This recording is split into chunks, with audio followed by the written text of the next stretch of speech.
The morning the tornado came started like any other. The kids bickered over who got the last waffle. Alexis rushed around making sure their backpacks were ready for school, and I kissed her cheek while pulling on my boots for another long day at the plant. Life wasn't easy, but it was ours. The mortgage weighed on me, bills stacked on the counter, and the fridge always seemed emptier than it should be. But in that messy little house, there was laughter, love, and something worth waking up for. By afternoon, the sky had shifted. The air was heavy, the kind of weight that presses on your chest like a bad omen. Birds went silent. Clouds twisted overhead, a strange green tint crawling across the horizon. Then the sirens wailed, sharp, metallic, unrelenting. "David!"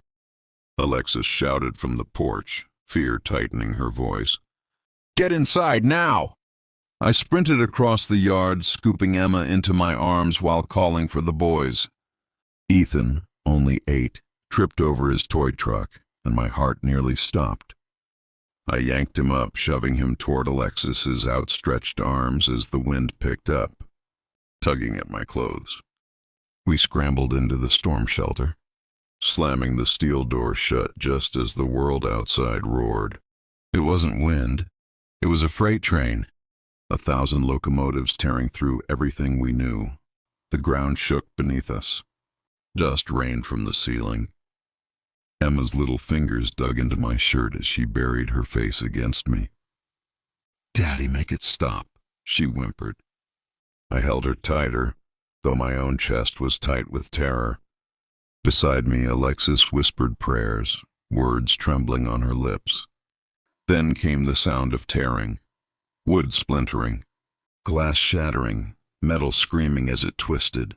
I imagined our home being peeled apart, room by room, memory by memory, reduced to nothing in the storm's merciless grip. And then silence. Not peace, not safety, just silence. We waited a full minute before I dared to move, the echo of my own heartbeat deafening in the small space. I pushed open the shelter door, the hinges creaking, and the light of dusk spilled in. What met my eyes hollowed me out. Our street was gone. Where houses once stood, there were only piles of broken timber and mangled metal. Cars lay on their roofs like toys tossed aside by an angry child. Power lines sagged across cracked pavement. And where our house had been, the little white place, with the blue shutters that Alexis had insisted on, painting herself, there was nothing. Just an ugly scar of dirt, as if the earth had swallowed it whole. I stood frozen, Emma still clinging to me as my boys crept out behind me. Ethan stared at the rubble with wide, terrified eyes. "Dad, where's my room?" My throat clenched. I wanted to say we'll rebuild, that everything will be fine, but staring at the bare earth, the twisted remains of the swing set, the shattered fence, I had no faith left in words. Still, I forced them out. "We'll figure it out, son," I said, steady but hollow. "We'll rebuild." Alexis's hand slid into mine, trembling. Her face was streaked with dust and tears. "David," she whispered, "where do we go?" I had no answer. That night, desperation drove me to something I swore I'd never do. I called my parents. The phone rang 3 times before my father answered. His voice was sharp, impatient. "David, what is it?" "Dad," I swallowed hard. "The storm. It took everything. The house is gone. We have nowhere to go. Can we come stay with you just for a while?" Silence. For a heartbeat, I thought the line had cut. Then his sigh came, long and heavy. "Your brother's already here, with his wife and kids. There isn't room." I gripped the phone tighter, pressing it to my ear as if that could change his words. "Dad, please. The kids are cold. We've got nothing. Just for a night." Behind him I heard voices, laughter, the clink of glasses, the sound of safety, warmth, family. Then my mother's voice, quiet but firm. "I'm sorry, David, truly, But you've always made your own choices. You'll have to find another way. The line went dead. I stared at the dark screen, their rejection heavier than the storm. They had turned their backs on me, on Alexis, on their grandchildren, while my brother, golden boy Vincent, sat warm at their table. That night we slept on the floor of a crowded shelter, the air sour with sweat and fear. Emma curled in my arms, whispering, "Daddy, why don't Grandma and Grandpa love us?" I couldn't answer. Days passed in a blur. Aid workers handed out blankets, canned beans, and bottles of water, but no amount of supplies filled the void inside me. I tried to keep my hands busy, clearing rubble, salvaging scraps of wood, anything to pretend I still had purpose. But when night fell, lying on the thin cot with Alexis beside me and the kids breathing softly in the dark, shame gnawed at me. I had failed them. I thought of the house I'd built with my own hands, of the long shifts at the plant, the side jobs, the sacrifices, all gone in a single storm, and my parents, who could have offered one room, one couch, one gesture of love, had turned us away. Every morning I forced a smile for the kids, but inside I was hollow. Until the car came. It was a week after the storm when I first heard it, a low, steady hum cutting through the quiet devastation of the neighborhood. At first I thought it was an aid vehicle, maybe another relief van. But as it turned the corner, my breath caught. It wasn't a van. It was a sleek black car, polished to a mirror shine, its chrome catching the weak afternoon light. It didn't belong here among the broken homes and scattered debris. Its engine purred like a predator, smooth and confident. The car slowed, then stopped right in front of me. Dust clung to its tires, but it looked untouched. A vision of wealth in the middle of ruin. The back door opened. A man stepped out, young, well-dressed, every detail sharp, tailored suit, clean shoes, wristwatch that glinted like a star. For a moment I didn't recognize him. But then he smiled. "Mr. Wood?" His voice was steady, warm, familiar. "Do you remember me?" I blinked, searching his face. The eyes, deep brown, steady, unlocked a memory buried under years. A boy, thin, hungry, shivering in the winter cold. I had handed him a sandwich outside the plant years ago. He had looked at me like I'd handed him the world. My chest tightened. "Tiago?" His smile widened.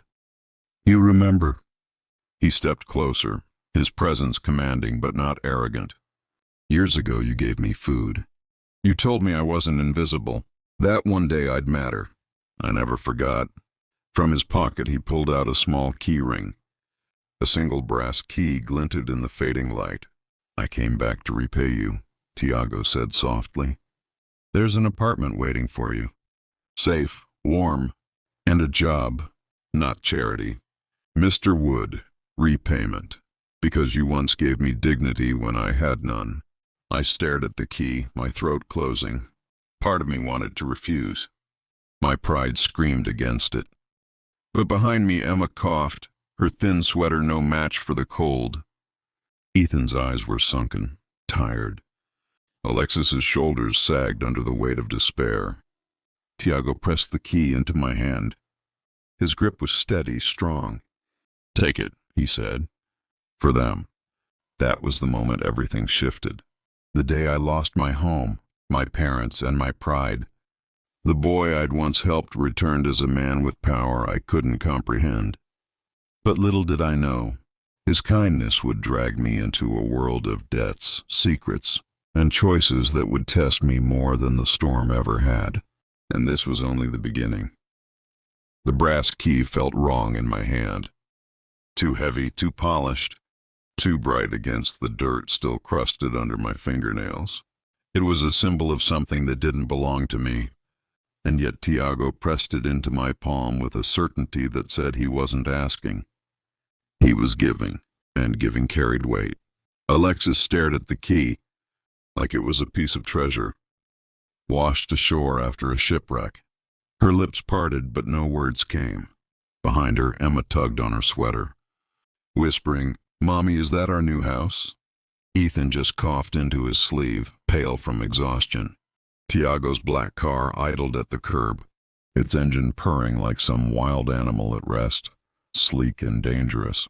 The storm shelter, the ruins of our street, the bitter rejection from my parents, all of it lingered behind me like ghosts.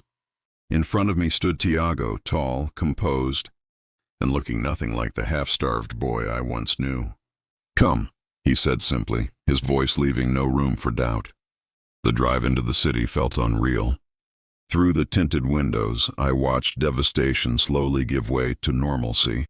Fallen trees, broken homes, and rescue tents blurred past until they were replaced by gas stations with glowing signs, diners bustling with life, and billboards advertising phones more expensive than my car had ever been. The kids were quiet, wide-eyed. Emma pressed her nose to the glass, tracing streaks with her finger as though the world outside was magic. Ethan leaned against Alexis, trying to stay awake, his breaths shallow. I kept my gaze on the passing lights, jaw clenched. This wasn't just a car ride. It was a line being crossed. Part of me wanted to tell Tiago to stop, to turn back, that we'd figure things out ourselves. But when I glanced at Alexis, her hand stroking Emma's hair, her shoulders slumped from weeks of fear and strain, I said nothing. The city rose before us, towers of glass and steel, glowing like they belonged to another planet. It hit me how small we were, how broken, how much we didn't belong here. Tiago belonged, though. The way the valet straightened when he saw the car approach, the way the doorman dipped his head respectfully as Tiago led us through. He moved like a man people noticed, respected, maybe even feared. We entered the lobby, and my boots squeaked against marble polished to a shine so perfect. I could see our reflections, a family of storm-wrecked survivors in borrowed coats and worn shoes.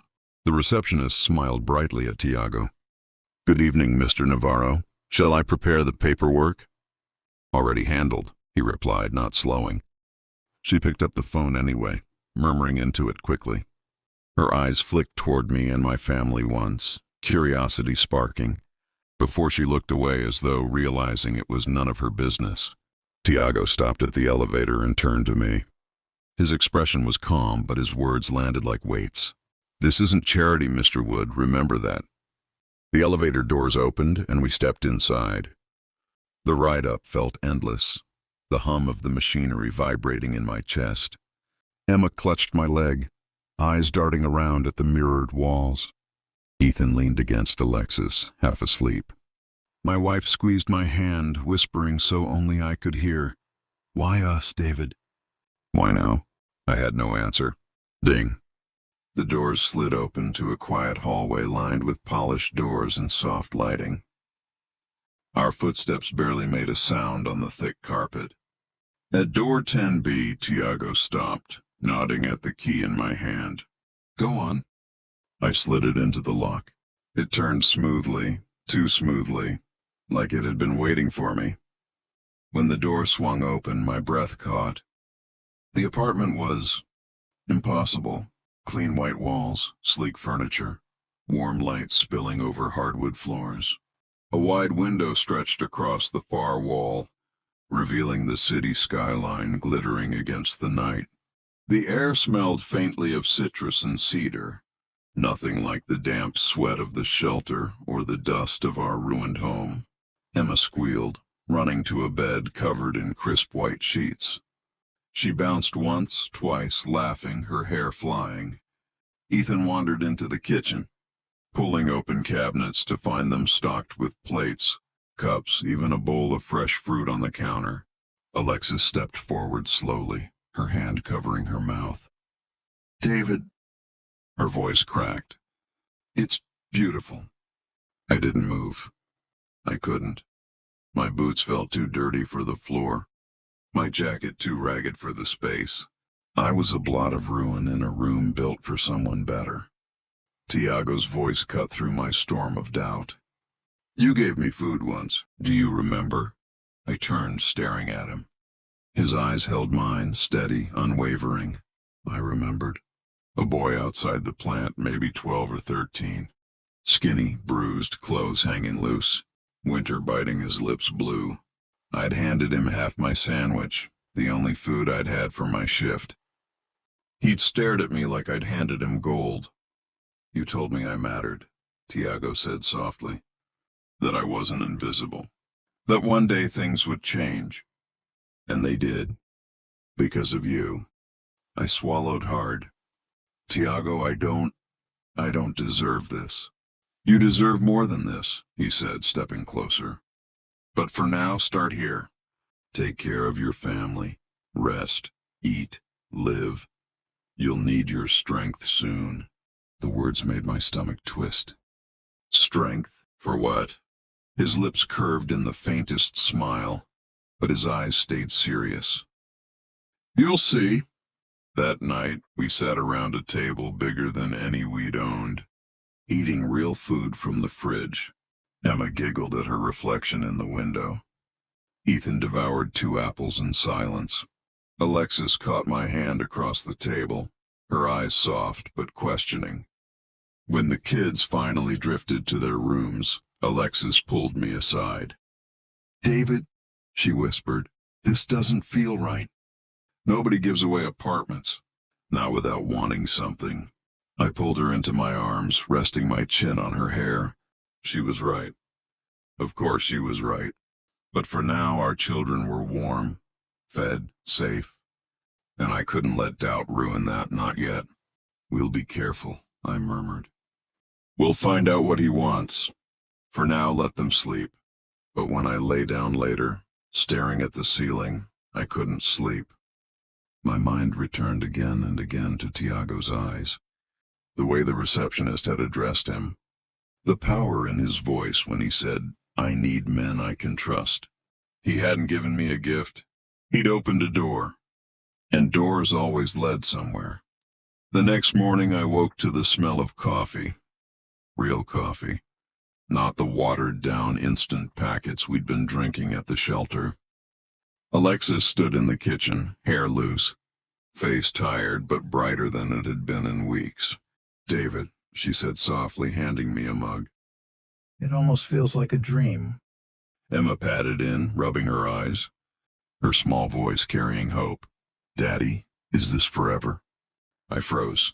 I wanted to say yes. God, I wanted to. But I couldn't. Because deep down I knew this wasn't forever. It was borrowed. A gift with strings I couldn't yet see. Later that day the doorbell rang. A man in a sharp suit stood outside holding a folder. He glanced at me once before bowing his head slightly. Mr. Wood, Mr. Navarro requests your presence this evening. Dinner, he said to tell you. It's time to talk about the future. The words sat heavy in the air, heavier than the key had. Alexis touched my arm. David, be careful. I nodded slowly, staring at the skyline through the window. The storm had taken my house. My parents had taken my pride. But Tiago had given me a key, and tonight I would find out what it really unlocked. And that was how the next chapter of my life began. The man in the suit returned at sunset. He carried himself like a soldier, posture stiff, eyes sharp. He wasn't just an errand boy. He was protection. The way his gaze swept the hall before he spoke told me enough. Mr. Wood, he said smoothly, the car is waiting. Alexis tensed beside me. Emma peeked out from behind her leg, clutching her stuffed rabbit. Ethan sat cross-legged on the floor, building a shaky tower of blocks he'd found in the apartment's closet. I bent down, brushing hair from Emma's forehead. Stay with Mommy tonight, sweetheart. Daddy has to talk to Mr. Navarro. Her lip trembled. He's not scary, right? I forced a smile. No, baby, not scary. But inside my stomach twisted. The car glided through the city like it owned the streets. Lights blurred past, neon bleeding into gold as restaurants and theaters pulsed with life. I pressed my forehead to the window, watching couples laugh on sidewalks, waiters setting tables with crisp white cloths, the rich spilling wine like water. I didn't belong here. Not in this car, not in this world. Tiago did. The restaurant was called La Perla, the kind of place with glass doors and a valet line of cars worth more than I'd made in 10 years. The man in the suit opened my door, his hand gesturing me forward. Inside, chandeliers cast soft light over velvet chairs. A pianist played near the bar, each note floating like silk. The smell of seared meat and aged wine filled the air. Conversations hushed when Tiago entered. He was already there, waiting at a corner table. His suit tonight was navy, his tie perfectly knotted, his posture regal. The waiter pulled my chair back with deference, as though I were someone important simply because I was with him. "David," Tiago said warmly, rising to shake my hand. His grip was firm, his eyes steady. "I'm glad you came." I sat, the leather chair swallowing me whole. "Wine?" he asked, signaling to the waiter. I hesitated. "Water's fine." His lips quirked. "Water it is." The waiter vanished. For a while we spoke of nothing. Weather, rebuilding efforts, the chaos of shelters. He asked after Alexis, after the children. Genuine enough that I almost forgot where I was. Then he leaned forward, his voice low. "Do you know what people called me years ago?" I shook my head. "Nothing," he said simply. "They didn't call me at all. I was invisible, a stray. I slept behind the factory you worked at. People stepped over me, sneered, spat. Except you." His eyes burned sharp as glass. "You gave me food. You told me I wasn't invisible, that one day I'd matter. And I swore to myself, when I mattered, I'd never forget you." I shifted uncomfortably, the memory raw. "It was just a sandwich." His smile was thin. "To you. To me, it was proof I was human." The waiter arrived, setting down plates I hadn't ordered. Seared steak, roasted vegetables, bread still steaming from the oven. I stared at the food, my hunger clawing at me. Tiago cut into his steak with precise movements, his knife gliding like silk. "Eat," he said. I did, and with every bite, I hated myself for how good it tasted. When the plates were cleared, Tiago leaned back, sipping his wine. "You're wondering why I've done this for you," he said, eyes never leaving mine. "Yes," I admitted.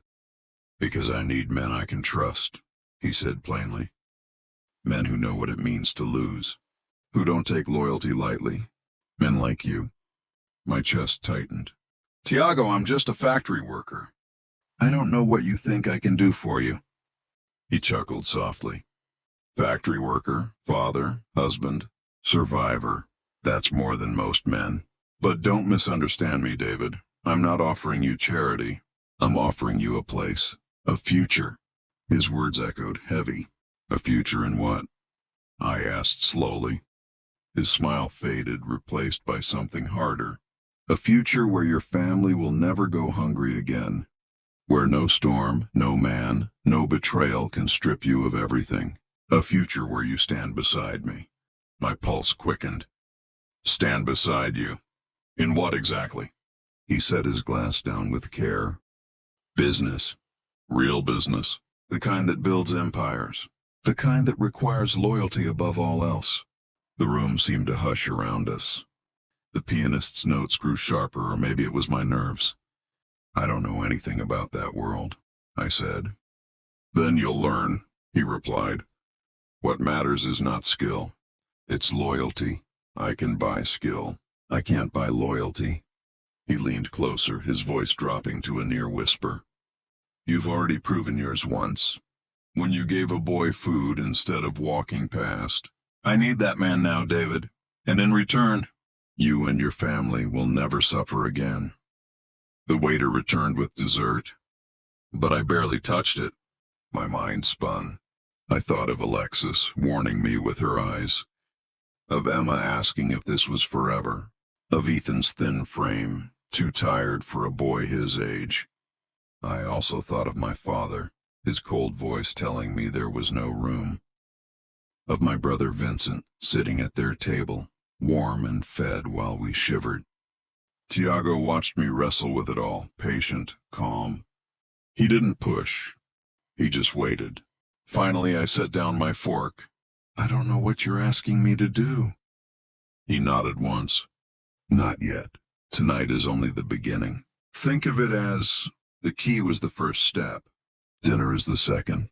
The third, David, will be choice. On the way out, something happened that chilled me. As we passed through the lobby, a man brushed against Tiago, tall, rough-looking, his suit rumpled. He muttered something under his breath in Spanish, sharp and hostile. Tiago stopped. The air in the room seemed to still. Slowly he turned. The man froze, his bravado fading under Tiago's gaze.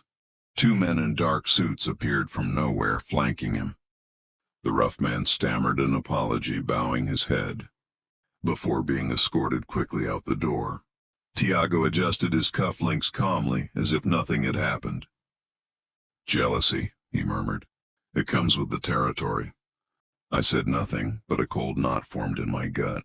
This wasn't just business. This was power. Power that made men tremble. Power that could destroy. And Tiago wanted me in it. Back at the apartment, Alexis was waiting, her eyes searching mine the second I stepped in. What did he say? She whispered.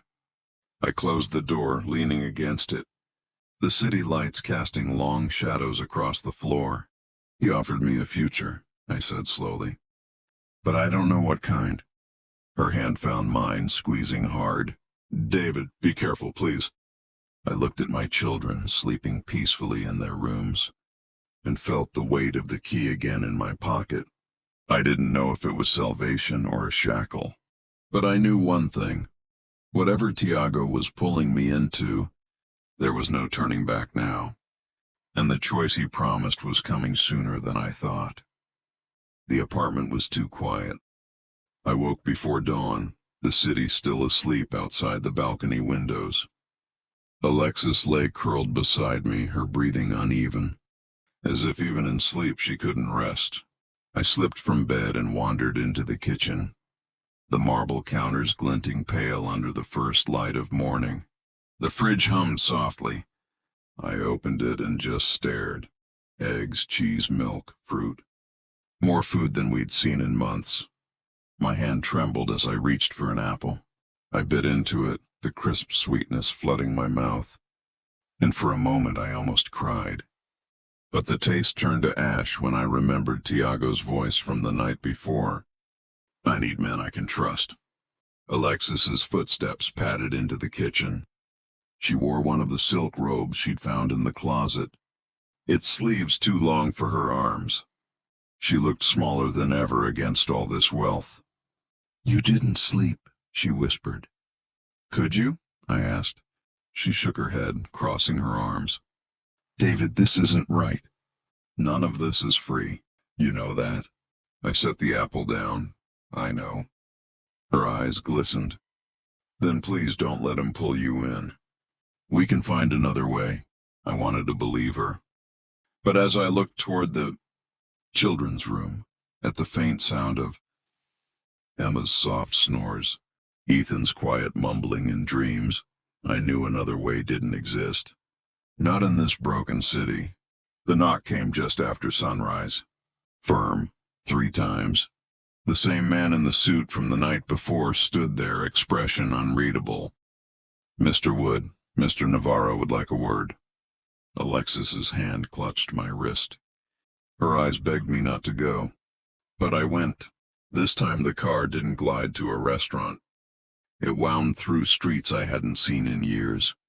Places where glass still littered sidewalks, where boarded windows gaped like broken teeth, where children in rags huddled near fires and barrels. I pressed a hand against the glass, watching their hollow faces blur past. That had been us not long ago. The car turned suddenly, entering a gated warehouse. Guards flanked the entrance. Their guns weren't for show. Tiago waited inside. He wasn't in a suit today, but a leather jacket, sleeves rolled up to reveal forearms marked with faint scars. He smiled when he saw me, but his eyes held a weight that hadn't been there at dinner. "David," he said warmly, "I'm glad you came. Today I want you to see what loyalty means." I swallowed hard.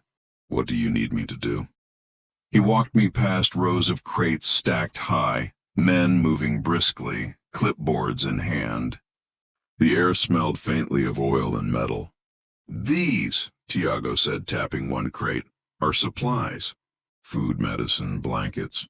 Things the shelters are desperate for." Relief washed over me. Maybe this isn't what I feared. "Later today," he continued, "a group of men will arrive. They think they're buying these supplies for their own gain, to resell at triple the price. But they're not, because these supplies will go where they're needed most, to my people, the people who trust me." I frowned. "Then why let them come at all?" His smile sharpened. "Because loyalty must be tested, and enemies must learn respect." I realized then, this wasn't just business. This was theater. When the buyers arrived, I felt it instantly. The room changed. They carried themselves like wolves, confident and hungry, their suits too clean for men who understood hunger. Tiago greeted them with charm, offering drinks, laughter. But beneath it was steel. "David," he said suddenly, drawing their eyes to me, "meet my oldest friend." "He's family."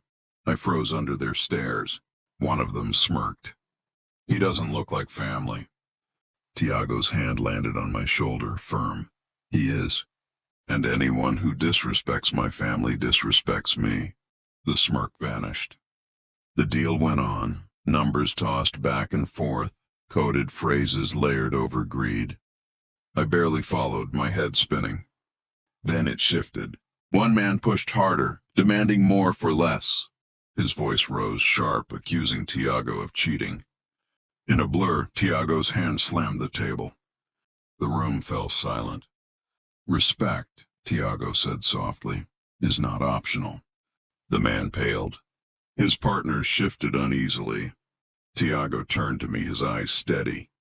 "David, do you believe in loyalty?" My throat tightened. "Yes." "Then show them." He placed a small box in front of me. Inside was a single revolver. The room seemed to tilt. My breath caught. "I don't—" I stammered. Tiago leaned closer, his voice low. "You don't have to fire it. You just have to hold it. Show them that my family does not bend." The weight of the room pressed down on me. Every eye was on me. Alexis's face flashed in my mind, Emma's laugh, Ethan's tired smile. With trembling hands, I picked up the revolver. The buyers shifted, their smirks gone, their confidence cracked. Tiago smiled, satisfied. "Good, that's loyalty." He took the gun back, slipping it into his jacket as though it were nothing more than a pen. The deal ended quickly after that. The buyers left quieter than they'd arrived. Tiago clapped me on the back. "You did well, David, better than I hoped." But I couldn't shake the feeling that something inside me had shifted. That just holding that gun had placed me on a path I couldn't leave. That night, Alexis saw it in my eyes before I spoke. "What did he make you do?" she whispered. I sat on the edge of the bed, staring at my hands. "Nothing. And everything." She knelt in front of me, tears brimming. "David, please." "This isn't you." I touched her cheek, my voice raw. "It has to be. For us. For the kids." Her sob broke the silence of the room. And for the first time since stepping into Tiago's world, I felt the true weight of the chains tightening around me. But deep inside, beneath fear and guilt, another feeling stirred. Power. And that terrified me more than anything. Because once you taste it, you can't go back. Morning sunlight spilled into the apartment. Golden and warm, but it felt heavy on my skin. I hadn't slept. Every time I closed my eyes, I saw the revolver in my hands, felt its cold metal, heard Tiago's voice whispering, "That's loyalty." I sat at the kitchen table, staring at the steam rising from a cup of untouched coffee. Alexis moved quietly around the apartment, trying not to disturb me, but her silence was louder than words. Ethan padded into the kitchen in his pajamas, hair sticking up like a bird's nest. He climbed into my lap, yawning. "Daddy, are we safe here?" I hugged him tightly, kissing his head. "Yes, buddy. We're safe." The suited man, always him. "Mr. Wood," he said with that same professional calm. "Mr. Navarro is requesting your presence urgently." Alexis gripped the edge of the counter, her knuckles white.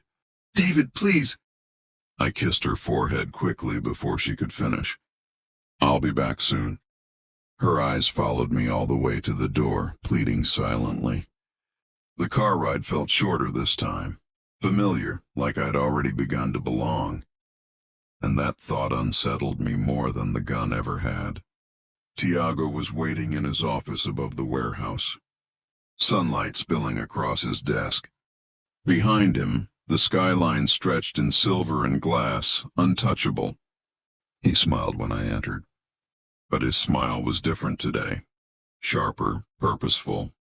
"David," he said warmly, "I have something for you." He slid a folder across the desk. Inside were papers, photographs, numbers. My stomach nodded. "It's simple," Tiago explained, his tone casual. "One of our partners has forgotten his obligations. He's holding on to resources meant for families in the shelters, medicine, food. Greed makes men careless." He leaned forward. "I want you to remind him what loyalty looks like."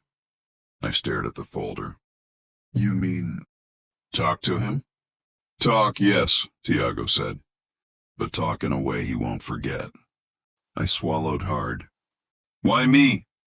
"Because you're not corrupted yet," Tiago said softly. "You still look like an honest man. He won't expect you. He'll underestimate you, and nothing teaches faster than betrayal from someone underestimated." His words coiled in my mind like smoke. "You don't have to hurt him," he added, sensing my hesitation. "Just deliver the message. Make him understand he belongs to me or he belongs to no one." The address took us deep into the city's bones. Dilapidated buildings, rusted fences. The kind of streets where desperation seeped into the pavement. The partner's shop was a pharmacy. Shelves lined with dust-covered boxes. The smell of chemicals hanging in the air. The man himself was stout, sweating, his eyes darting when he saw me. "You're not Navarro," he said nervously. "No," I admitted, "but I'm here for him." I placed the folder on the counter, sliding the papers toward him. His hands trembled as he read. "You're keeping supplies back," I said evenly. "People need this medicine. Tiago expects loyalty. He doesn't see it here." His face reddened. I can explain." My voice hardened. "Don't explain to me. Explain to him. If you don't make this right, he'll assume you've chosen greed over loyalty. And you know what that means." The man paled, sweat dripping down his temples. I didn't need the gun. My words were enough. When I left, he promised shipments would resume immediately. His voice shook as he said it. Back at the warehouse, Tiago listened quietly as I recounted the encounter. He leaned back, steepling his fingers, studying me. "You did well," he said finally. "No violence, no chaos, just presence, strength." His eyes gleamed. "You see now? Power isn't in the weapon. It's in the man who doesn't need to use it." I exhaled shakily. "I don't know if I can keep doing this." Tiago stood, resting a hand on my shoulder. "You can, because you already have, and because your family deserves more than scraps." His words sank into me, heavy and undeniable. That night, Alexis confronted me. "What did he make you do?" she demanded. I told her everything. The pharmacy, the trembling man, the promises made under pressure. Her eyes filled with tears. "David, this isn't survival anymore." "This is intimidation. This is becoming him." I didn't hurt anyone, I said weakly. You didn't have to, she snapped. That's how it starts. Little steps. And soon you won't recognize yourself. I looked at Emma playing with her stuffed rabbit, Ethan scribbling in a notebook, and I wanted to argue. But deep down, I knew she was right. And yet, I also knew the look in that partner's eyes when he bent. The feeling of control. It terrified me that I didn't just hate it. Part of me liked it. Days passed. Supplies flowed again. The shelters whispered Tiago's name with gratitude, even if they never saw his hand. He was becoming a savior in their eyes, and I was becoming his shadow. One night, Tiago invited me to a gathering. Wealthy men, powerful women, laughter spilling like champagne. They treated me with respect, nods of acknowledgement as though my presence was earned. But beneath the glitter, I saw the truth. Fear. They didn't respect Tiago. They feared him. And by extension, they feared me. At the end of the night, Tiago raised a glass. To loyalty, he declared, eyes locking on mine. The room echoed the toast, and I drank, feeling the chains tighten further. When I returned to the apartment, Alexis was waiting in the dark. Do you hear yourself anymore? She whispered. Do you know who you're becoming? I didn't answer. I couldn't, because the truth scared me. I was becoming exactly what Tiago wanted, and part of me wanted it too. The next morning, the suited man arrived again. No knock this time, just a presence at the door, commanding and inevitable. Mr. Wood, he said, his tone colder than before. Mr. Navarro requires you immediately. There's been an incident. I froze. An incident. Something inside me knew. This wasn't going to be another simple test. This time there would be no turning back. And the choice I feared was about to be ripped from my hands. The warehouse smelled different that night. Not of oil and dust, but of iron, metallic, heavy. The suited man led me down a corridor I hadn't seen before, his shoes echoing against the concrete floor. My palms were slick, my stomach twisted. Tiago was waiting in a room at the end, standing beside a chair bolted to the floor. In that chair sat a man, bound at the wrists, his face swollen from blows. Blood dripped slowly from his lip, staining his shirt. David, Tiago greeted, his voice calm, almost warm. I'm glad you came. Tonight, I want you to see what disloyalty costs. I froze in the doorway. Tiago, I don't... He raised a hand, silencing me. His eyes never wavered. This man, he explained, gesturing to the prisoner, took what wasn't his. He betrayed trust, and in my world, betrayal must be answered. The man in the chair groaned, lifting his battered face. His eyes, swollen but desperate, locked onto mine. Please, he rasped. I have a family. Something cracked in me. I saw myself in him, saw Emma, Ethan, Alexis. But Tiago's hand was suddenly on my shoulder, firm, grounding. David, he murmured, look at him. This is the world that chews men alive. He made his choice. Tonight you see the difference between those who bend and those who break. The suited man placed something cold in my hand. A knife, heavy, sharp, gleaming under the single overhead bulb. My throat closed. I can't. Tiago's voice hardened. You can, because you must. This is not about killing, David. This is about proving loyalty. About showing me, showing yourself, that you are not a man to be dismissed. That you are not the beggar your family made you feel like. That you are more. The knife shook in my hand. My heart pounded against my ribs. The man in the chair whimpered. Please, I'll pay it back. I'll do anything. For a moment I saw my father's cold face, my brother Vincent at his side. The voices that told me I was nothing. Tiago's whisper cut through it. You are everything to me, David, but you must choose. My hand lifted. The blade glinted. I couldn't. I dropped the knife with a clang, my knees buckling. Tiago stared at me for a long moment, unreadable. Then he bent, picked up the knife himself, and with one swift motion, the man's scream tore through the air. I stumbled back, bile rising in my throat. The sound would haunt me forever. Tiago wiped the blade calmly, handing it back to the suited man. "Disloyalty paid," he said simply. Then he turned to me, his expression softening. "You weren't ready. That's fine. But soon you will be, because the world will force you." On the ride back, silence crushed me. The city lights blurred, mocking me with their beauty. My hands wouldn't stop shaking. At the apartment, Alexis took one look at me and knew. "What happened?" she demanded. I couldn't speak. I just shook my head. She gripped my face in her hands, tears streaming. "David, this will destroy you." "It already is. We need to leave tonight." Her words tore at me. But then Ethan appeared in the doorway, rubbing his eyes. "Daddy?" Emma stumbled out behind him, clutching her rabbit. "What's wrong?" I pulled them both into my arms, burying my face in their hair, inhaling their warmth. "I can't leave," I whispered. "Not yet. Not until I know they'll be safe."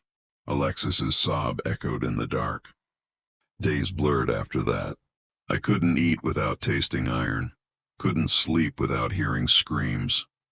Alexis's sob echoed in the dark. Days blurred after that. I couldn't eat without tasting iron, couldn't sleep without hearing screams. But Tiago, he was unchanged, smiling, calm, always 2 steps ahead. He kept me close, closer than ever, like a shadow he trusted more than his own men. At a dinner with his associates, he toasted me openly. "To David Wood," he declared, "a man of loyalty, a man of principle. The kind this world needs more of." The room applauded. Glasses clinked. My face burned, because they didn't know. I hadn't passed the test, but Tiago was playing a longer game, and I was already caught in it. One night, Alexis confronted me again, her voice sharp with desperation. "If you don't walk away now, you never will," she warned. "Tiago isn't saving us, David. He's swallowing us." Her words cut, but before I could answer, Ethan burst into the room. His eyes were wide, frightened. "Daddy," he whispered, "there are men outside." I froze. We rushed to the balcony. Down below in the street, shadows lingered. Dark cars idled. Figures leaned against them, watching. Not Tiago's men. Something else. Something worse. That night I didn't sleep. I stood at the window, watching the shadows, waiting for them to move. Tiago's voice echoed in my mind. "Soon you will be ready, because the world will force you." And as the night stretched on, I realized he was right. The world wasn't giving me a choice anymore. It was pushing me toward the one thing I feared most: violence. The next morning, the suited man returned. His expression was grim, his voice sharper than usual. "Mr. Wood," he said, "Mr. Navarro requires you immediately." Alexis clutched my arm. "David, don't go, please, not this time." But I went, because deep down I already knew. The shadows outside weren't just watching, they were waiting. And tonight something was going to break. The night I had dreaded finally came. It began with silence, too much silence. The kind that makes your skin crawl as if the air itself is holding its breath. From our apartment window, the street below was empty. No children laughing, no dogs barking, no hum of cars, just shadows stretching longer than they should. Alexis stood behind me, arms wrapped tight around Emma and Ethan. "David," she whispered, "this isn't normal. Something's wrong." She was right, and deep inside I knew exactly what was coming. The knock came just after midnight. 3 sharp raps against the door. I motioned for Alexis to take the kids into the bedroom. My heart thudded as I approached the door, each step heavier than the last. When I opened it, the suited man stood there, His tie was loose, his usually perfect composure cracked. "They're here," he said grimly. Mr. Navarro requests your presence now." I glanced past him. Down the hallway, two men in dark coats lingered near the stairwell, watching me. Not Tiago's men. The air reeked of danger. "I can't leave my family," I said. The suited man's jaw tightened. "Then bring them. Trust me, it's safer with us than here." Alexis's terrified eyes met mine, and for the first time I didn't argue. I nodded. "Pack the essentials. We're leaving." Tiago's convoy was waiting downstairs. Black cars, engines purring like predators. Inside the lead vehicle, Tiago sat calm as ever, his suit crisp, his gaze razor sharp. When he saw me, his lips curved into that familiar, unsettling smile. "David," he greeted smoothly, as though we were simply meeting for dinner. "I trust your night wasn't too restful." I slid into the seat across from him, Alexis clutching the kids beside me. "What's happening, Tiago? Who are they?" His eyes glittered. "Rivals. Vultures circling. They see weakness in my city and they come to feed. But I am not weak. I never was." He leaned forward, lowering his voice. "And neither are you. Tonight, David, you will prove it." The convoy rolled through the city, headlights slicing through the darkness. As we approached the riverfront, I saw them. Rival cars lined up like an army, blocking the road. Men spilled out, weapons glinting in the night. Tiago's men moved fast, doors opening, guns raised. The air buzzed with tension. Tiago stood, adjusting his cufflinks as if preparing for a gala. "Stay in the car," he told me. "Protect your family. I'll deal with this." But as he stepped out, the world erupted. Gunfire shattered the night. Glass sprayed. Screams filled the air. I pulled Alexis and the kids down, shielding them with my body. My heart hammered as bullets punched through metal and smoke choked the air. "Daddy!" Ethan cried. Emma sobbed, clinging to Alexis. Something in me snapped. I couldn't hide anymore. Couldn't cower. Waiting for Tiago to decide my fate. My family was here, and death was knocking. I grabbed the fallen pistol from the floor, my hand steady for the first time. And I stepped out. The riverfront was chaos. Tiago's men clashing with rivals. Shadows darting, muzzle flashes lighting the night. Tiago himself stood tall amid the storm, firing with precision, his face calm as marble. But even he couldn't hold back the tide.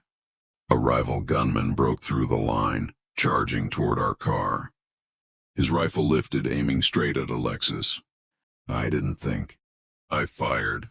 The shot rang in my ears and the man dropped instantly. Silence seemed to follow for a heartbeat.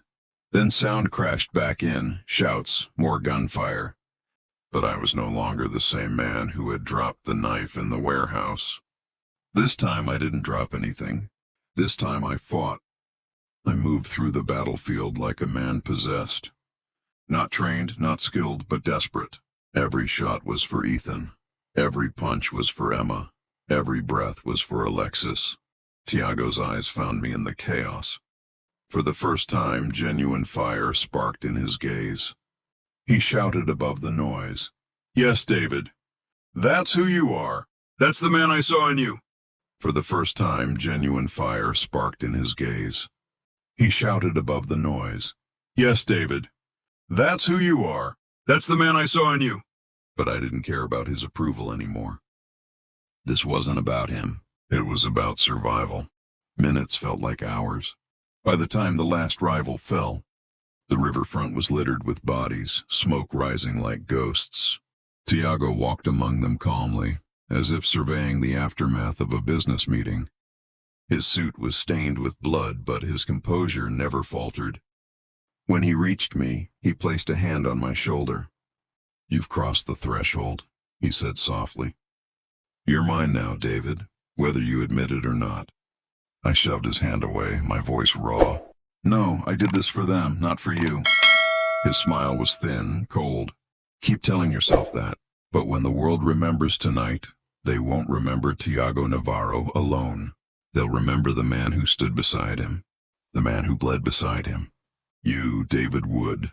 Back at the apartment, Alexis was waiting, trembling, tears streaking her face. She saw the blood on my hands. The weapon still clutched tight, and her knees gave out. "What have you done?" she whispered. "What have you become?" I had no answer. My throat burned with words I couldn't say. Emma peeked from behind her mother, her small voice cutting deeper than any bullet. "Daddy, are you a bad guy now?" The knife in my chest twisted. I dropped the gun to the floor. My knees hit the carpet, and for the first time in years, I wept.